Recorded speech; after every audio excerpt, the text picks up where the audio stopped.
Okay, so recently there's been this uproar about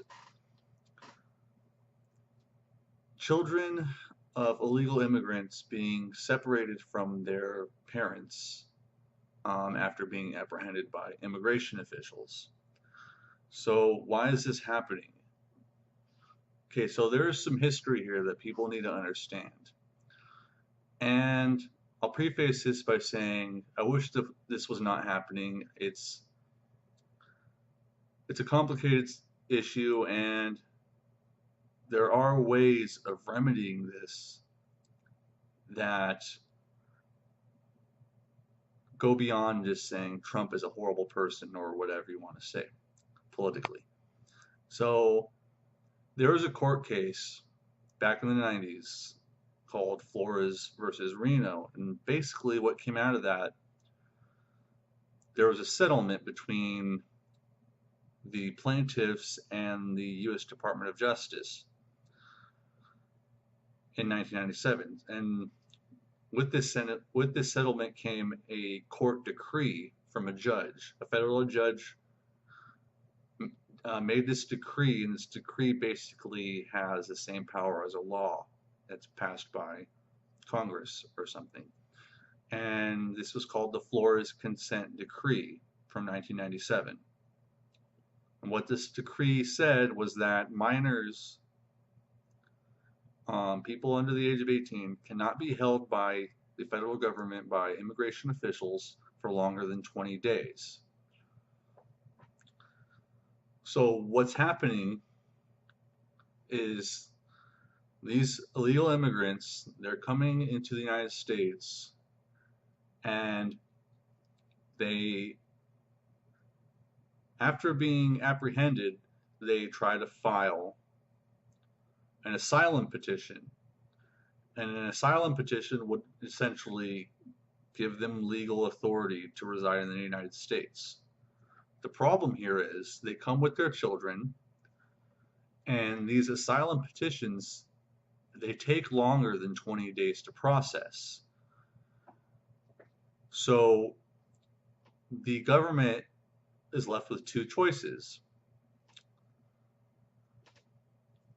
They can, after the 20 days are up,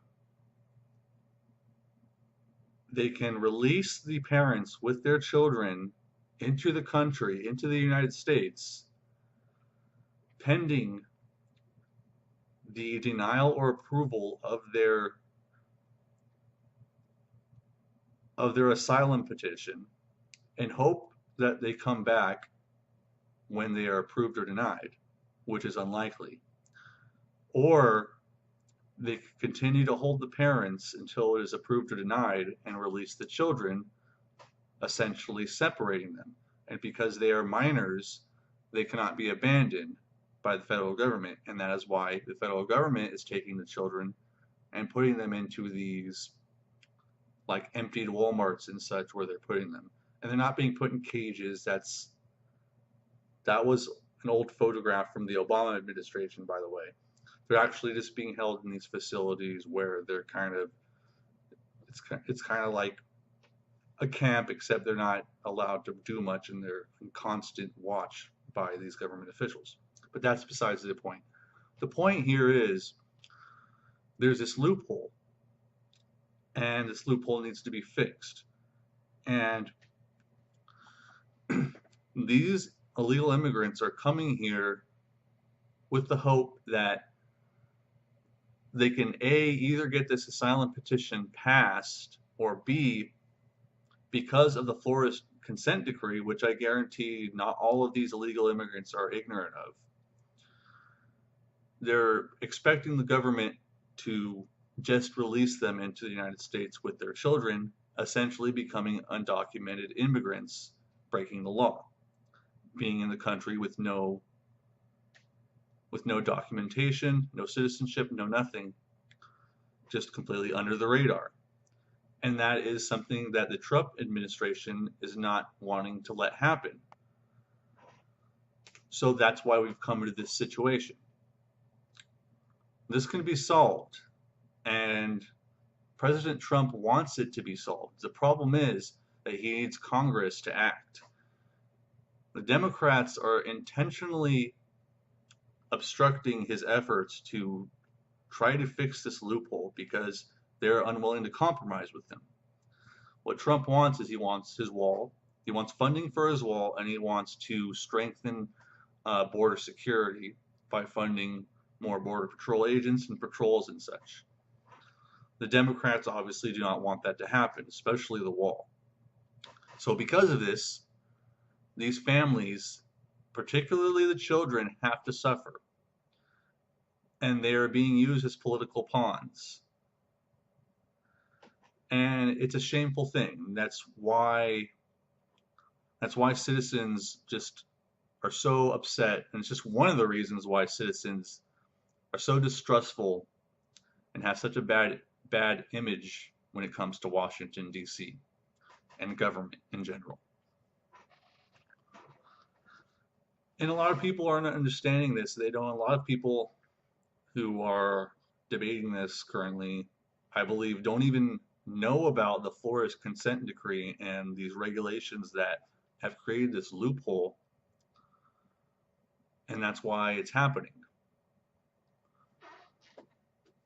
So I'm all for letting immigrants come in here, come to their country, but they have to do it legally. They have to do it through all the correct processes and procedures that anyone else from any other country would come here.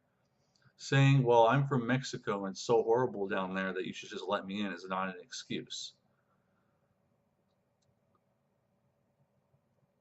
We should be, in open arms to anybody who is willing to come here and go through the correct procedures to come here. But we shouldn't just be opening the floodgates, excuse me, the floodgates to anyone, because that's a dangerous thing. You don't leave your house unlocked at night, do you? You don't leave your house unlocked when you go to the store or something. No, you secure it. The border is the same way. It's our home. We need to secure it. There are foreign entities who wish Americans harm.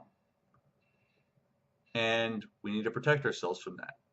There are drug dealers, drug cartels that are violent, very violent. There are gangs that are affiliated with them that are very violent, that depend on having a porous border to go in and out and conduct business.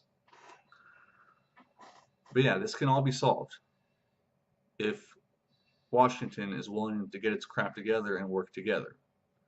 And I just wanted to go over that and let people know exactly why this is happening. And I wish it wasn't happening, but there's this loophole and it needs to be fixed. So that's all I have to say for that. Thanks for watching and have a nice day.